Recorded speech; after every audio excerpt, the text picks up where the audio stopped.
반갑습니다. 이렇게 감기가 아직 낫지 않아서 목소리가 이렇게 갈라지네요. 오늘 로마서 7장 1절부터 이제 3절 다음 주도 또 계속 할 겁니다. 할 것인데 특히 로마서 7장 1절부터 이후에 나오는 이제 쭉 나오는 말씀들이 물론 5장, 6장, 7장, 8장에 걸쳐서 바울이 굉장히 기독교 신앙의 근간에 대해서 이제 말하고 있는데 특히 7장이 굉장히 어렵고 난해하지만 반드시 알아야 할 말씀입니다.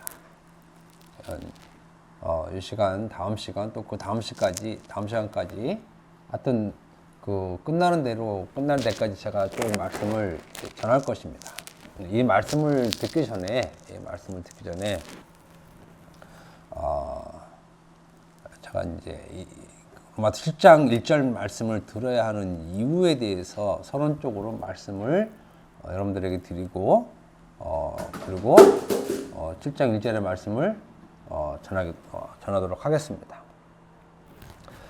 마태복음 16장 13절에서 20절 보면 시간이 없으니까 여러분들 보지 마시고 유명한 말씀이 있습니다. 그 말씀 뭐냐면 예수께서 베드로에게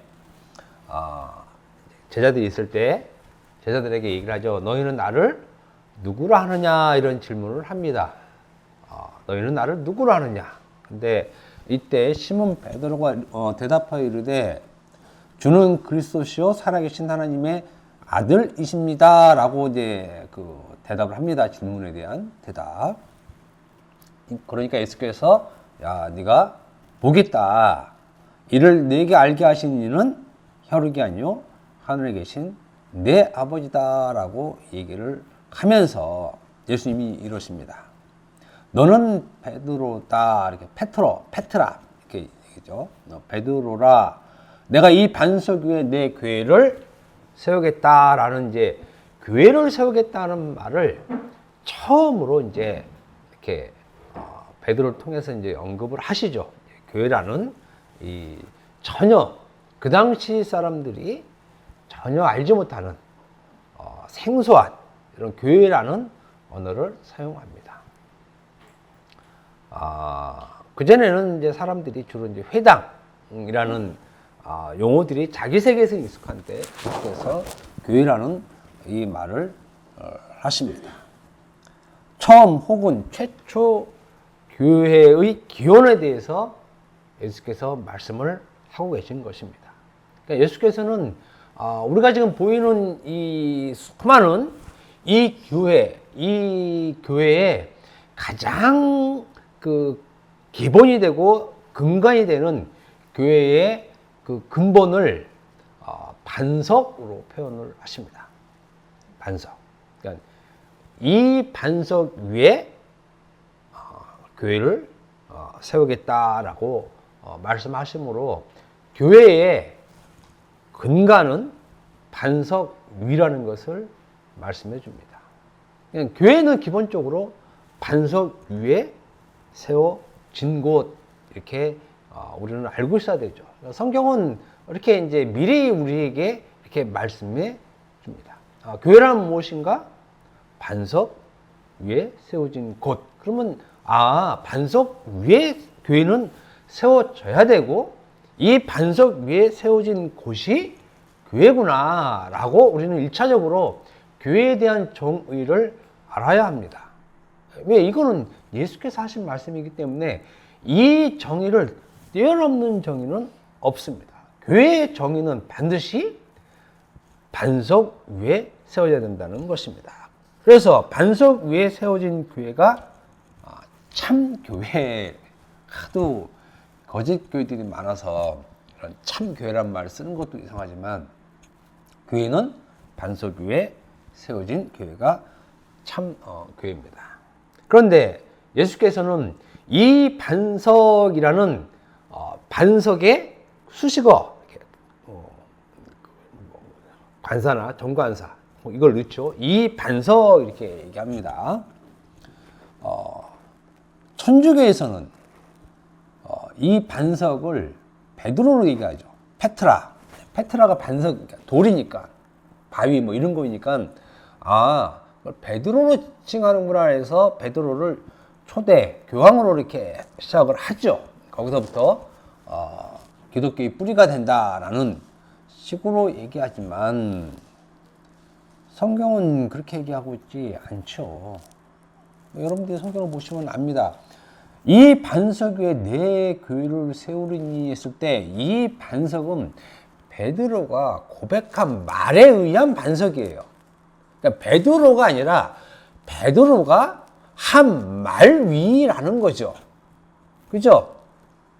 그럼 베드로가 무슨 말을 합니까? 주는 그리스도시요 살아계신 하나님의 아들이라고 말한 그 반석을 얘기하는 것입니다.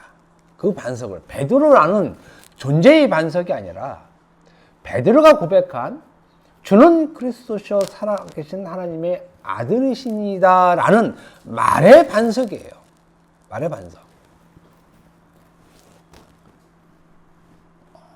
그러니까 교회는 살아계신 하나님의 아들이신 예수 그리스도 위에 세워진 곳이죠. 그러면 왜 하필이면 예수께서는 반석이라는 말을 사용하셨느냐? 예수께서는 이 내용을 너무 잘 아시죠. 자기 자신이 반석이라는 말을 했을 때 이 반석을 왜 자신이 사용하고 있는지를 고린도전서 10장 1절에서 4절을 보면은 형제들아 나는 너에게 알지 못하기를 원하는지 아니하노니 우리 조상들이 다 구름 아래 있고 바다 가운데로 지나며 라고 말하면서 광야 때를 얘기를 하죠. 예수님이 바울이 모세에 속하여 다 구름과 바다에서 세례를 받고 다 신령한 음식을 먹으며 다 같은 신령한 음료를 마셨으니 이는 그들을 따르는 신령한 반석으로부터 마셨음에 그 반석은 곧 그리스도라. 그러니까 이미 반석이라는 말의 의미를 예수께서는 무엇인지 알고 설명하는 것이고 이것을 바울이 더 구체적으로 설명한 것 뿐이에요. 그러니까 반석이라는 말은 반석에서 나오는 물을 얘기하는 거죠. 그냥 반석 자체를 얘기하는 것이 아니라 반석에서 광야에서 무엇이 나왔습니까? 물이 나오죠. 모세가 발을 섰을 때 물이 나옵니다. 그 물 생수죠.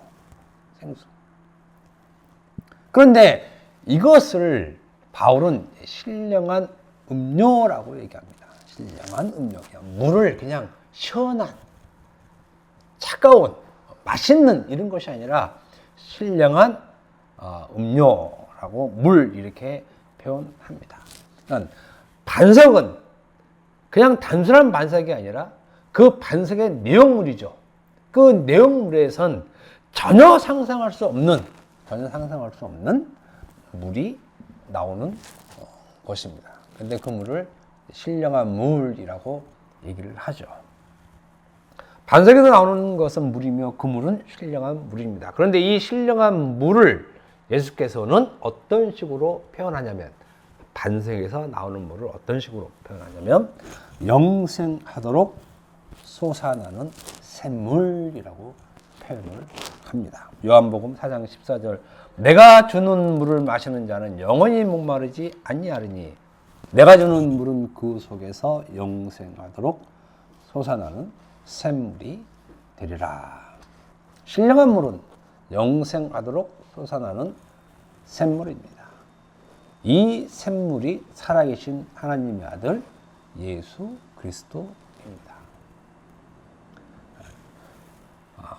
베드로가 고백한 그 말, 주는 그리스도시요 살아계신 하나님의 아들이라는 말은 곧 반석이죠. 이 말이 요 위에 교회가 세워지는데 이 반석에서 무엇이 나왔냐?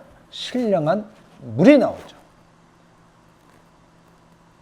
이 신령한 물은 영생하도록 솟아나는 샘물입니다.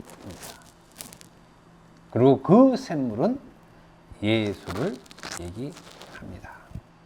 물론 솟아나도록 영생하도록 솟아나는 샘물은 말씀이죠. 공적으로 말씀이지만 그걸 예수로 표현한다는 것입니다.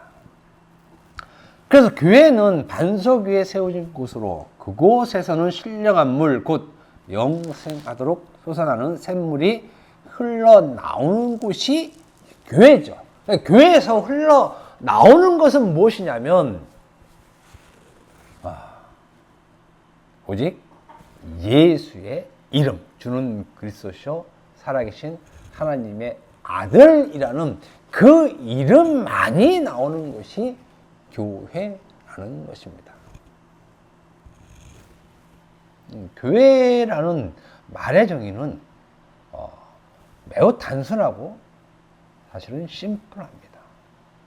반석 위에서 세워진 그 교회에서 흘러나오는 것이 예수 그리스도이면 그것이 교회라는 것입니다. 물론 이것이 이제 바울이 우리 몸, 지체 이런 걸로 설명을 하지만 기본적으로 교회는 반석 위에 세워진 주는 그리스도시요 살아계신 하나님의 아들이라는 이 반석으로부터 세워진 교회, 그리고 그 교회로부터 나오는 신령한 말씀이 흘러나오면, 영적인 말씀, 복음이죠. 복음이 흘러나오면 그곳이 교회라는 것입니다. 그런데 이 교회, 즉 반석교회에 세워진 최초의 교회가 예수께서 하신 말씀, 베드로에게 한 그 말이 가시적으로 나타나죠.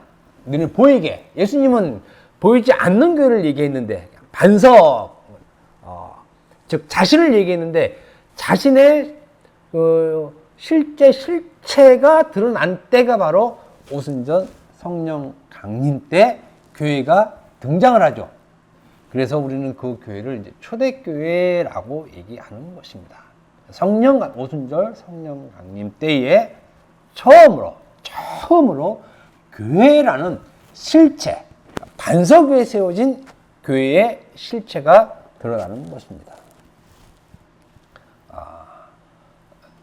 교회는 오직 성령의 오심으로 말미암아서 생겨난 것인데, 그 성령으로 오심으로 말미암아 생겨난 교회는 반드시 주는 그리스도시요 살아계신 하나님의 아들이시니다라는 말씀이 흘러나오는 곳이죠. 성령께서 세우셨으니까. 그런데 예수께서 이런 말씀을 하셨잖아요. 이 반석 위에 내 교회를 세우겠다. 그러면 교회의 소유권은 예수라는 것입니다. 내 교회를, 예수 자신의 교회를 세우겠다라고 말씀을 하신 것이에요. 그러니까 교회의 소유권은 예수입니다. 오직 예수. 뭔 소리입니까?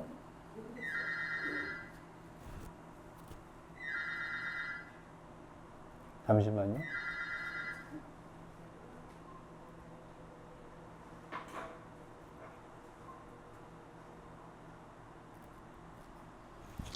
네, 계속 할게요. 교회의 소유권은 예수라는 것입니다. 왜 이것이 중요하냐면, 현존하는 교회는 주로 건물이 부동산으로 되어 있기 때문에 이것도 예수야, 예수 것이야, 이런 걸 얘기하는 것은 아닙니다. 그것은 인간의 어떤 소유권이 될 수 있죠. 소유권. 그러니까 교회 건물은 그래서 교회가 아니라는 것이에요. 교회라고 하면 반석 위에 세워진 예수가 교회인데, 이 교회의 구성원들은 오순절 성령을 받은, 그래서 하나님의 복음을 전하는 자들의 모임들인데, 이 모임의, 이 공동체의 소유가 바로 예수 것이라는 것입니다. 그래서 우리가 늘 들어왔듯이 우리가 그리스도의 것으로 부름 받았다고 했을 때 그 그리스도의 것으로 부름 받은 그 사람들이 교회인데 그 교회의 소유권, 즉 우리의 소유권은 이제 예수께에 있다는 말씀을 하는 것이지, 가시적 교회 그 자체, 교회 건물 자체가 예수의 것이라고 말하는 것은 아닙니다. 그건 의미 없는 말을 하는 것이에요. 왜 그러냐면 사람들은 그런 거 많이 싸우기 때문에 그래요. 많이 싸우고. 근데 그것이 아니라 성령에 의해서 만들어진 탄생한 영적인 이 교회의 소유권, 즉 우리의 소유권은 예수에게 있다는 것을 여러분들에게 말씀을 드리는 것입니다. 아무튼 반석 위에 세워진 예수 그리스도의 교회는 반석 위에 세워졌기 때문에 교회가 예수 그리스도의 것으로 해야 할 일은 유일하게 딱 한 가지를 제시합니다. 처음 교회가 생겨났을 때 그 교회가 생겨난 목적을 얘기하는 것이에요. 처음 반석 위에 세워진 교회의 목적. 그건 성경에서 유일하게 사실은 하나를 얘기를 하고 하나로 인해서 다양성을 가집니다. 그러면 그 하나는 무엇이냐? 바로 우리가 가장 잘 아는 사도행전 1장 8절입니다. 한번 읽어봅시다. 다 같이. 사도행전 1장 8절. 그럼 뭐 다 외운 말씀이니까 그냥 사도행전 1장 8절.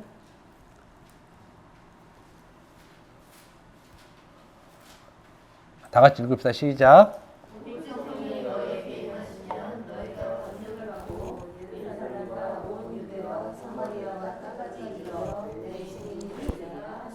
아멘.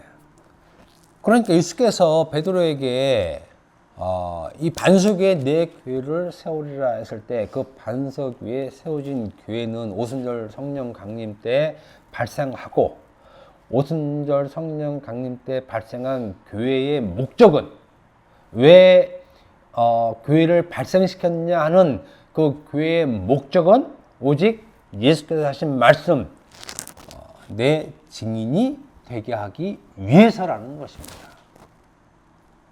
그러니까 교회는 여러 가지 하는 일이 아니에요, 사실은.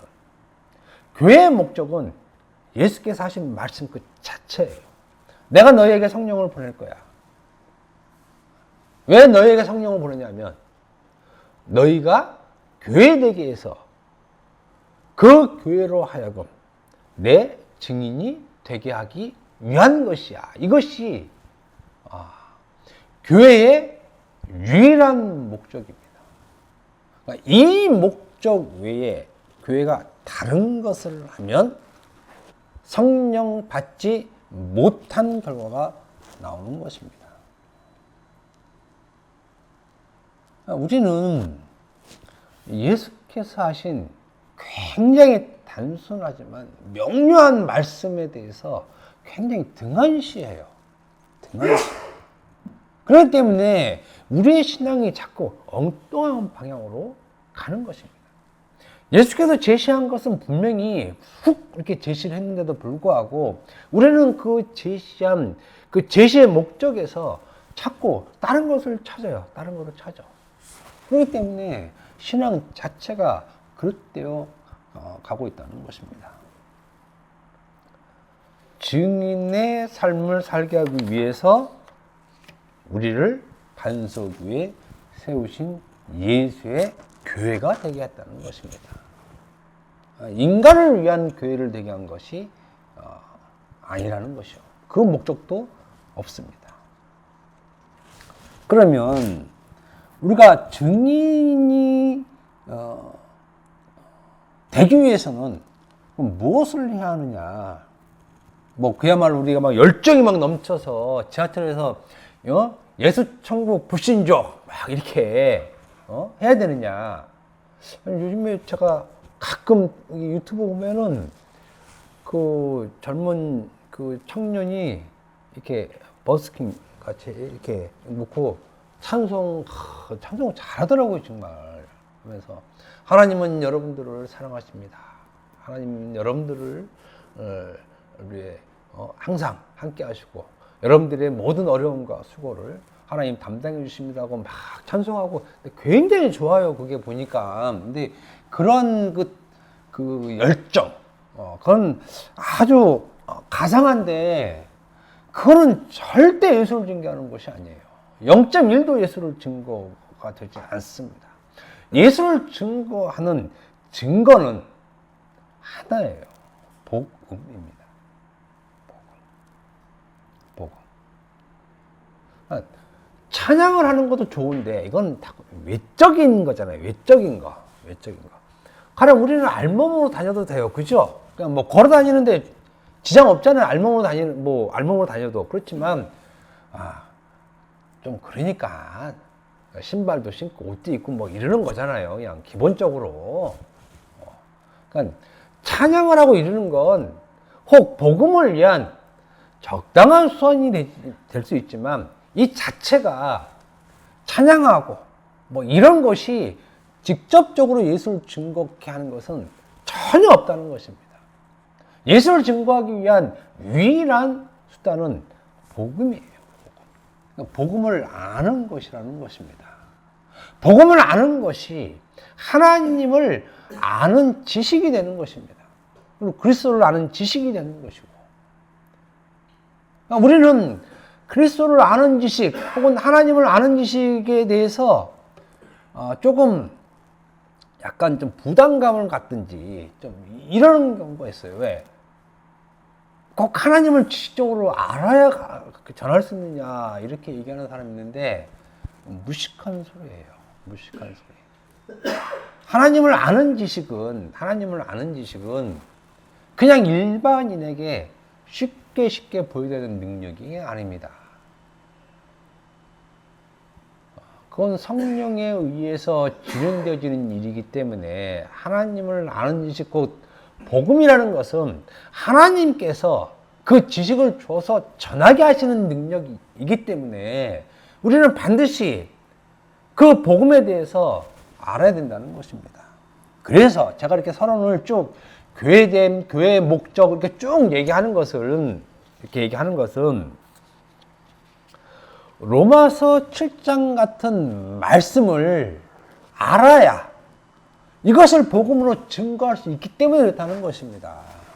만약에 이것을 모르면 우리는 복음으로 증거할 내용이 없어요. 그러면 교회에서는 애초부터 교회의 목적에 맞지 않다는 것이에요. 교회의 목적에. 우리는 교회를 다니고 혹은 나는 교회이고 나는 그리스도의 반석 위에 세워진 예수님의 교회고 이렇게 고백하는 사람이 만약에 있다면 그 사람은 반드시 복음을 전할 줄 아는 사람이어야 한다는 것입니다. 교회의 목적은 증인됨의 목적이기 때문에 증인들은 반드시 예수를 증거할 내용을 갖고 있어야 된다는 것이죠. 바울처럼. 그러면 한번 봅시다. 우리가 과연 바울처럼 복음을 증거를 하는 자이냐라고 했을 때 여러분 스스로 알 거 아닙니까? 내가 그리스도를 증거할 때 무엇을 증거할까? 보면 없어요. 그 예수를 증거하는 사람, 예수 믿으세요. 예수께서 십자가 못 박혀 죽으셨는데 그건 당신의 죄 때문이에요. 예수 믿으면 구원받고 천국 갈 수 있어요. 이거는 복음을 증거하는 것이 전혀 아니에요. 그럴 것 같으면요, 뭐 성경 이렇게 많이 필요합니까? 그냥 한 장만 이렇게 쭉 하고 그냥 크게 그냥 요약해서 그냥 이렇게 딱 하죠. 그런 건 아닙니다. 복음을 증거한다는 것은 복음의 내용들을 알아야 한다는 것입니다. 우리는 그 알물 통해서 복음을 증거할 수 있게 돼요. 그래서 복음의 내용을 알면 알수록 복음을 전하는 증거자의 삶에 더 열정적으로 나아갈 수 있게 되는 것이에요. 그래서 로마서 7장 같은 우리는 그 어려운 말씀을 접할 수밖에 없다라고 말을 하는 것입니다.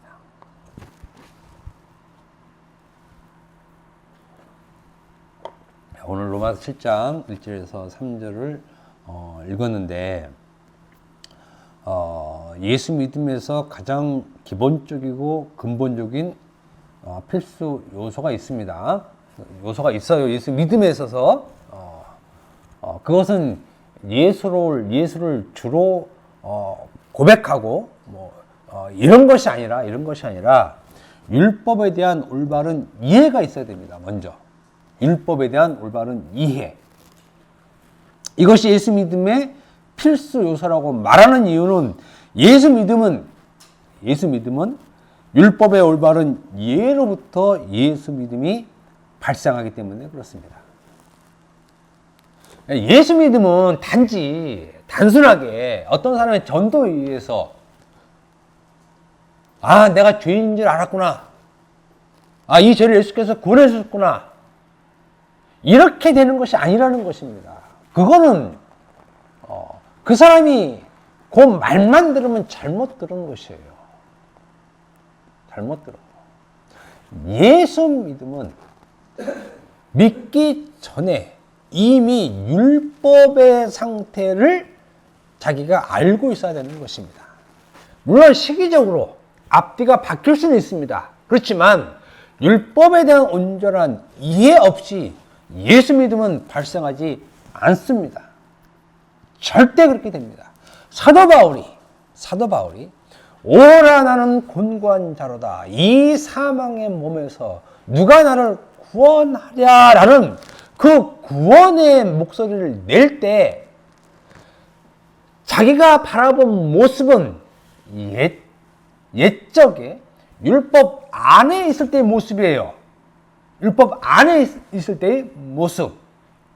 그러니까 그 모습을 볼 때에 비로소 자기가 구원에 갈 수 있는 것이지, 구원으로 갈 수 있는 것이지, 자기 옛날의 몸이 사망의 몸인 줄 모르면 구원은 없다는 것이에요.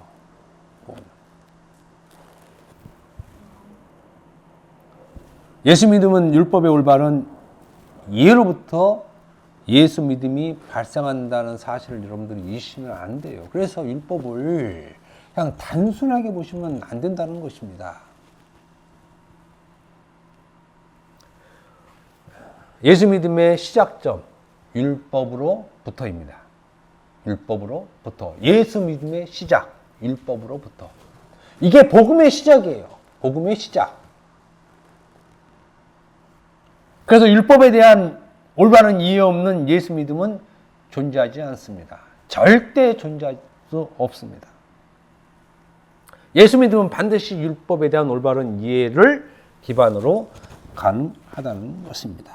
사도 바울이 이것을 제일 잘 알고 있기에 사도 바울은 예수의 속량, 곧 죄로부터 구원을 말할 때 율법을 달고 얘기합니다. 죄로부터 구원을 말할 때. 로마서 3장 24절 보면 이런 말씀이 있습니다.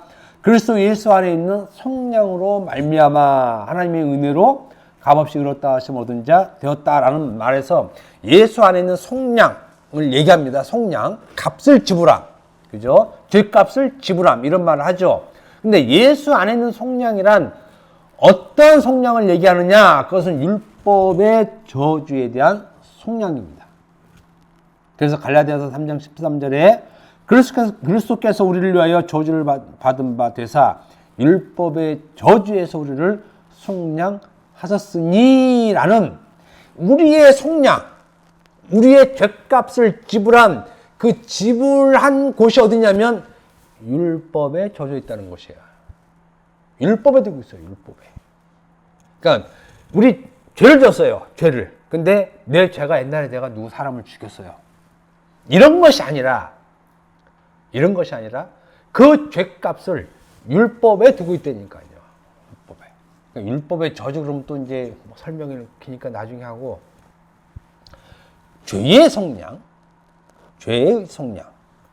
이 죄의 속량을 바울은 율법으로부터 속량을 두고 있다는 것입니다.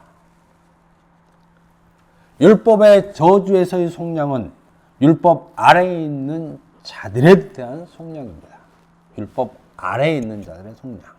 그래서 갈라디아서 4장 5절 보면 율법 아래에 있는 자들을 속량하시고, 그래서 속량의 수식어를 율법 아래에 있는 자들 이렇게 얘기하고 있다는 것입니다. 율법 아래에 있는 자, 죄 아래에 있는 자 같은 개념이에요. 같은 개념. 그러니까 우리 기도할 때 죄 아래에 있는 우리를 하는 예수께서 대신 용서해 주시고 막 이런 말 하잖아요. 이 죄 아래에 있다는 말의 다른 표현이 율법 아래에 있다. 만약 어떤 사람이 기도를 할 때 율법 아래에 있는 우리를 그리스도의 피로 속량해 주시고 그러면 그 사람은 기도를 굉장히 잘하는 사람이에요. 그리고 그 의미를 알아야만 이 표현을 쓸 수 있는 것이에요. 율법 아래에 있다는 표현을. 이걸 모르니까 그냥 죄 아래, 죄 가운데 이렇게 얘기하는 것입니다. 죄 아래, 죄 가운데는 다 율법 안에 있는, 그래서 율법 아래의 상태를 얘기하는 것입니다. 예수 믿음에 있어 매우 중요한 죄의 속량, 즉 구원 혹은 해방, 벗어남이라는 모든 말의 시작은 율법으로부터라는 것입니다. 율법으로부터. 그래서 바울은 로마서 5장, 6장, 7장, 8장에 거쳐서 율법 얘기를 굉장히 어렵게, 이게 쉽게 설명할 수 있는 게 아닌가 봐요. 어렵게 표현해 가면서 계속 말을 하는 것입니다.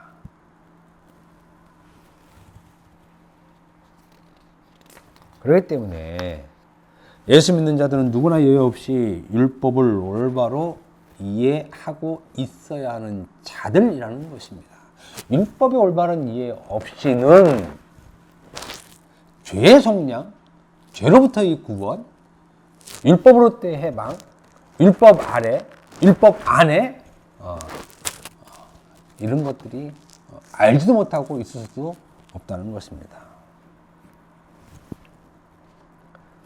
그래서 로마서 7장 1절에서 이 아래 쭉 얘기들은 그런 얘기들의 율법을 우리가 어떻게 무엇으로 알아야 되는지를 설명해 준 말이기 때문에, 그리고 바울이 굉장히 중요하게 제시된 말이기 때문에 여러분들에게 율법을 올바르게 이렇게 이해하라 라고 지금 말씀하고 있는 것입니다. 로마서 7장 1절 다 같이 한번 읽어봅시다. 로마서 7장 1절 시작.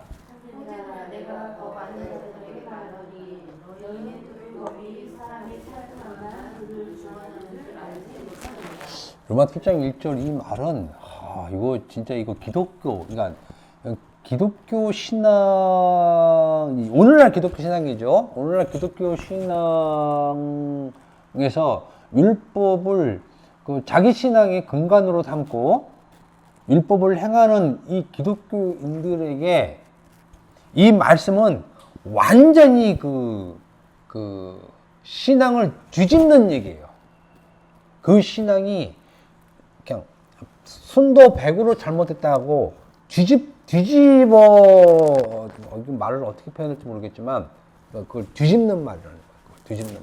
이 말 한 절 자체가 이렇게 중요한 말씀을 왜 교회에서 이걸 설교를 안 하는지 못 하는지 그건 모르겠지만 여기에는 두 가지 굉장히 중요한 율법을 이해하는 데 있어서 중요한 두 가지 사실을 우리에게 알려줍니다. 이 한 절에서 율법이 무엇인가를 알려주는 두 가지 굉장히 중요한 사실이 있습니다. 이 사실에 대한 내용은 다음 주에 할 겁니다. 그 중 하나는 율법은 사람이 살 동안만 그를 주관한다는 것입니다. 이것도 생소한 말이에요. 율법은 사람이 살 동안만 그를 주관한다. 우리가 교회를 막 오래 다녀도 이 말은 굉장히 생소한 말이에요. 생소한 말. 이 말을 중요하게 여기는 사람 저는 지금까지 단 한 사람 못 봤어요. 율법은 사람이 살 동안만 주관한다. 그죠? 이 말을 중요하게 생각해서 이 말을 질문한 사람도 없을 뿐만 아니라 이 말씀이 얼마나 중요한지에 대한 인식 자체도 없어요. 그냥 성경은 이렇게 덮어놓고 그냥 교회만 다니는 거야, 교회만.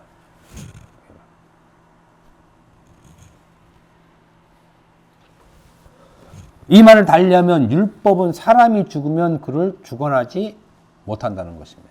그죠? 율법은 여러분들이 알아야 되는 건 율법은 사람이 살 동안만 주관한다. 요거 여러분들이 꼭 기억하고 있어야 됩니다. 그러면 바울이 지금 이렇게 말하고 있는 이유는 무엇이냐? 왜 이런 말을 하느냐? 왜 이런 말을? 율법은 사람이 살 동안만 주관한다라고 하는 이 말의 설명은 다음 주에 한다고 그랬어요. 기본적으로 왜 율법은 사람이 살 동안만 주관하는지를 너는 알지 못하느냐? 좀 알아라. 이 얘기를 왜 하냐면 바울은 율법을 지키는 방향으로 지금 이 얘기를 하고 있지 않다는 거예요. 오히려 율법에서 벗어남을 얘기하는 것이에요. 이 말은 바울이 지금 형제들아 내가 법 아는 자들에게 율법 아는 자들이에요. 그러니까 법은 로는 성경에서 다 율법을 표현합니다. 법 아는 자들에게 말하노니 너희는 그 법이 사람이 살 동안만 그걸 주관하는지 알지 못하느냐? 사람들은 알지 못해요. 알지 못. 그래 내가 알려줄게 라고 하면서 2절 3절을 얘기하는 거예요. 내가 알려줄게 그러면 2절 3절 말씀은 어렵게 생각하지 말아요. 율법은 죽은 사람에게는 작용하지 않는다는 것이에요. 율법은 산 사람에게만 작용한다는 것이죠. 그럼 지금 율법은 산 사람, 살아있는 사람에게만 작용해. 이 말을 지금 좋은 뜻으로 하는 것입니까? 나쁜 뜻으로 하는 것입니까? 좋은 뜻으로 하는 거예요. 율법은 사람이 살아있는 동안만 그를 주관해. 그러니까 너희들은 율법이 너희를 주관하니까 율법대로 잘 살아. 알았지? 그래야 돼. 죽으면 필요 없어. 그러니까 너희 살아있지? 예. 그러니까 율법 따라 잘 살아야 돼. 지금 이렇게 얘기하는 게 아니잖아요. 지금 제 말이 어려워요? 김순주님 제 말 어렵습니까? 지금 바울이 율법은 사람이 살 동안만 하는 거야. 근데 너희들은 지금 죽은 자야 이렇게 얘기하는 거예요. 너희들은 죽은 자잖아. 율법은 살아있는 사람에게만 하는 거지 죽은 자에게는 율법이 주관하지 못해. 근데 너희들은 죽은 자인데 이렇게 얘기하는 거예요. 죽은 자인데 왜 살아있는 것처럼 너희들은 여전히 율법을 따르느냐라고 뭐라고 하는 내용이지 율법대로 살지 않는다고 뭐라는 게 아니잖아요. 그죠? 이 말도 이해되죠? 오케이. 그러니까 이건 지금 나무라는 거예요. 나무라는 거야.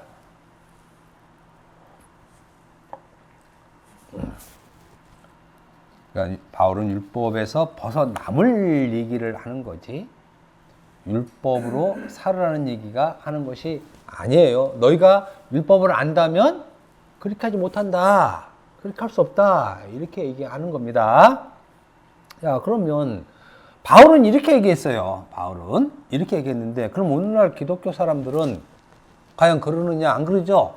오늘날 기독교인들 봐요. 제가 늘 기독교인들을 비판을 강하게 하는데 이분들이 기독교인으로서의 삶의 근간은 율법이에요. 어떻게 하면 율법 안에 들어가려고 그래? 그죠? 다시 말하면 하나님 말씀이라는 그 율법 안으로 계속 들어가려고만 해요. 들어가려고만 하지 나오려고 하지 않아요. 그리고 계속 넣으려고 해. 그죠? 한번 질문해 봅니다. 우리 병아리 신자 우리 김순식님 술 먹는 게 죄입니까 아닙니까? 간단히 얘기하세요. 저분이 또 술을 좋아하니까 아니라 그래.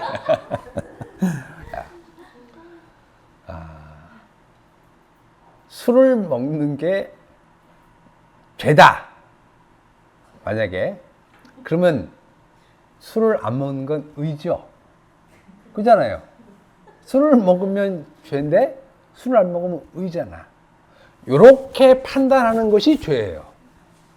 이렇게 판단하는 것이. 그죠? 윤혜경 집사님, 간음하는 게 죄입니까? 아닙니까? 그것도 다 율법 아닙니까? 예. 이것을 간음하는 게 죄다 그러면 간음 안 하면 의가 돼요. 이렇게 판단하는 게 죄라는 거예요. 이렇게 판단하는 게 죄. 이렇게 판단하는 게. 그러니까 사람은 간음을 하든지 안 하든지 죄 아래에 있는 사람들이에요. 간음을 하든지 안 하든지 다 똑같이 죄 아래에 있는 사람들이야. 여기서 벗어나야 의가 되는 거예요. 근데 여기서 벗어나서 의가 된다는 것은 의라는 공간이 있죠. 그 공간이 예수 안이죠. 그래서 율법 안과 예수 안이 구별이 되어 있는 것이에요. 구별이 되는 거. 그러니까 이것은 죄고 저것은 죄가 아니다 노라는 자체가 죄라는 거예요. 죄라는 자체는. 아무튼 그리고 마지막으로 이거 하고 마칩시다. 두 번째, 7장 1절에서 말하는 율법을 이해하기 위한 첫 번째는 율법은 사람이 살 동안만 주관한다는 거. 두 번째가 사실은 더 충격적이에요. 두 번째는 뭐냐면 율법의 행위에서 그 행위의 주체는 사람이 아니라 율법이라는 것입니다. 율법 행위의 주체가 사람이 아니라는 것이에요. 율법이라는 것이에요. 율법은 사람이 살 동안 그를 주관한다 이렇게 얘기를 해요. 주관한다. 다스린다는 것이에요. 율법은 사람을 다스린다. 다스린다는 말은 지배한다는 것입니다. 이끄는 것이에요. 이끄는 거. 그죠? 주인으로서 종을 이끌 때 쓰는 말이 다스림이에요. 다스림. 그런데 율법은 사람이 살 동안 그를 다스린다는 것이에요. 우리는 보편적으로 율법을 지켜 행하는 사람들 많이 있잖아요. 이 사람들의 생각은 율법은 내가 의지를 갖고 정통한 기독교에서는 성령께서 인도함 받아서 율법을 지킨다 그래요. 순 거짓말이죠. 지금 바울은 성령께서 율법을 지키게 한다고 말하지 않아요. 정확하게 법이 사람을 주관한다 그래요. 율법이 사람을 이끌고 다스린다는 거예요. 십계명을 내가 지키는데 사람은 이 십계명 지키는 것을 하나님을 믿는 믿음으로 자기가 지키는 줄 알아요.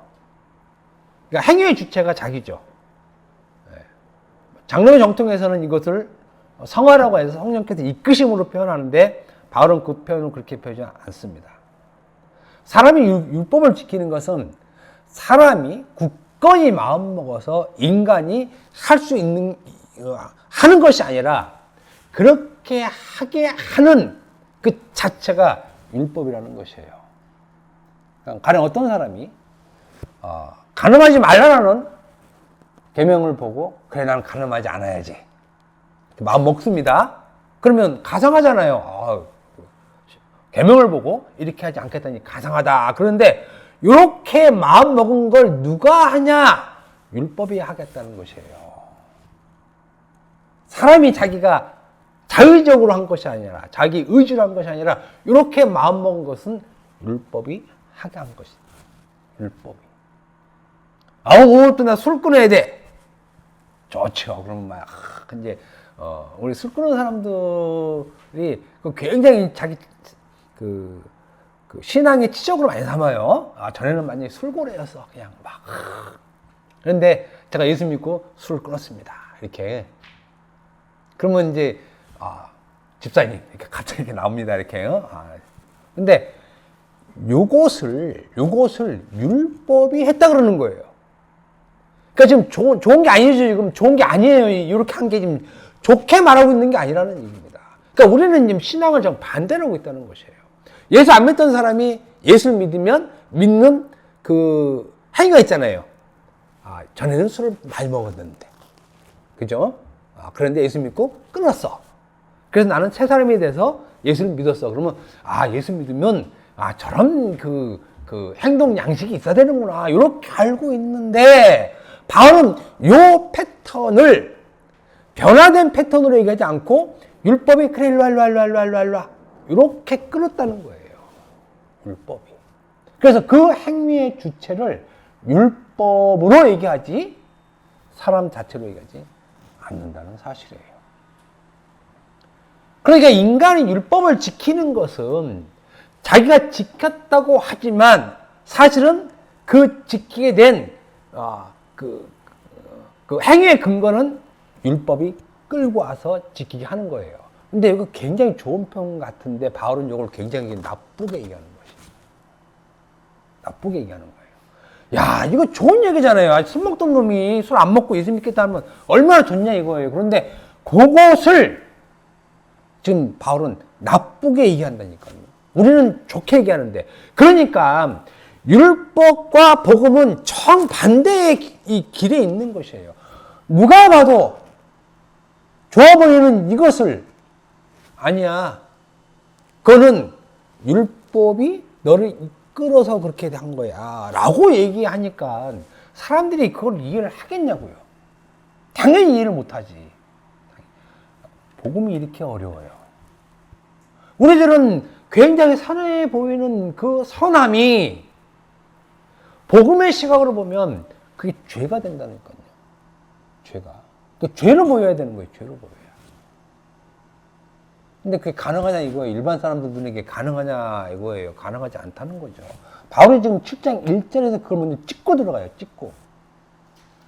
네가 율법을 그래 술 고래였는데 예수 믿고 내가 술 딱 끊고 이제 예수 믿었어. 요거는 지금 어떤 상태냐면 살아 있잖아요. 율법이 지금 나한테 작용하고 있는 거야.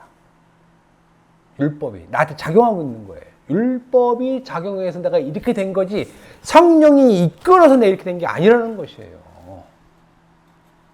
이 말씀 이해하시겠어요? 근데 교회는 이것을 성령께서 이끌었다고 얘기하는 겁니다.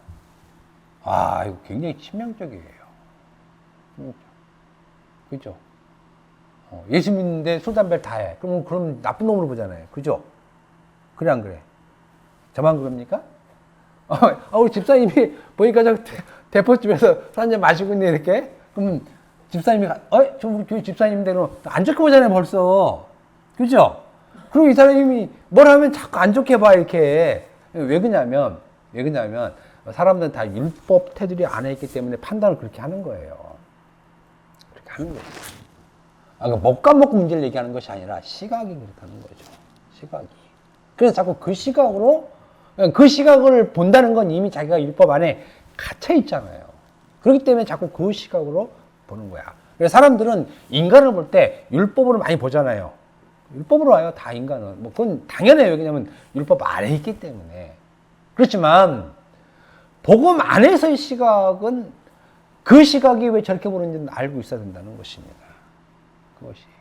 그러니까 우리가 굉장히 좋은 신앙을 가진 사람들을 이렇게 볼 때, 이놈이 마귀구나 라는 것을 볼 줄 알아야 그 사람에게 복음을 전할 수 있게 된다는 것이에요. 만약에 이것을 모르면 그 사람에게 죄를 지적할 수 없어요.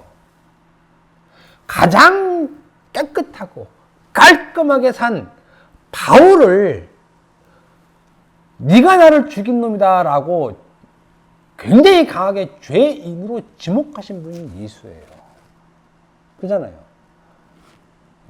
바울은 율법으로는 흠이 없는 상태에 예수께서 보시는 시각은 네가 가장 나쁘게 보인다는 것입니다. 예수님이. 그러니까 우리는 그 예수의 시각에서 사람을 볼 줄 알아야 그래야 복음을 전할 수 있다는 것이에요. 전할 수 있다는 것이야. 성경은 특이하게도 창녀, 세리, 강도에 대해서는 구체적으로 잘 표현도 안 할 뿐더러 오히려 좋게 표현해요. 내 친구야. 특히 창녀 같은 사람들, 내 친구야. 그런데 왜 바리새인은 왜 독사 새끼들이냐고요. 이 사람들이 뭘 잘못했길래. 독사 새끼. 새끼라는 표현을 했어요. 독사의 자식들아, 이건 굉장히 성경을 좋게 쓴 거지. 예수님께서 분명히 얘기했어요. 이 독사 새끼들아, 이렇게.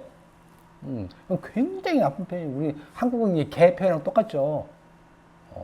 그러니까 인간이 선해 보이면 선해 보일수록 복음의 눈으로 보면 더 악한 거예요. 왜 악하냐? 이유는 하나예요. 율법이 끌고 가기 때문에 그래요. 그러니까 자기는 끌려가는지 모르고 자기는 자기가 가고 있다고 생각하는 것이에요. 이게 이제 그 율법이 기본적으로 우리 인간에게, 바울이 우리에게 율법이 어떤 것이라는 그 실체를 조금 열어주는 거예요. 물론 5장, 6장에 나오지만 율법은 사람이 살 동안만 다스리고 그 사람이 죽으면 율법은 다스리지 못한다 했을 때, 죽으면이라고 했을 때 예수 믿는 사람을 죽으면이라고 표현하는 겁니다. 다음에 또 얘기를 할 텐데, 그러니까 예수 믿는 사람은 율법에 대해 죽은 자예요. 그래서 율법이 우리를 끌고 가지 못해요. 산 사람만 끌고 가는 것이에요. 그런데 끌려가면서 야, 이게 열심히 하나님을 믿는 행위구나 하고서 자기도 모르게 끌려가는 것이에요. 모른다니까요. 우리가 죄가 하는 일을. 왜? 선한 곳으로 끌고 가기 때문에. 선한 곳으로. 남들이 볼 때 다 그렇지만 예수와 바울은 그것이 사망의 길로 가는 것을 알기 때문에 복음을 통해서 얘기하는 것이라는 것입니다.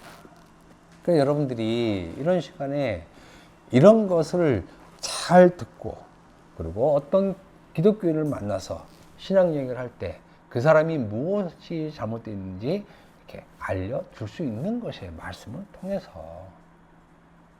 여러분들 스스로가 먼저 율법에 대한 올바른 이해, 그리고 복음에 대한 올바른 이해를 통해서 우리가 교회됨의 본래의 목적에 들어갈 수 있다는 것입니다.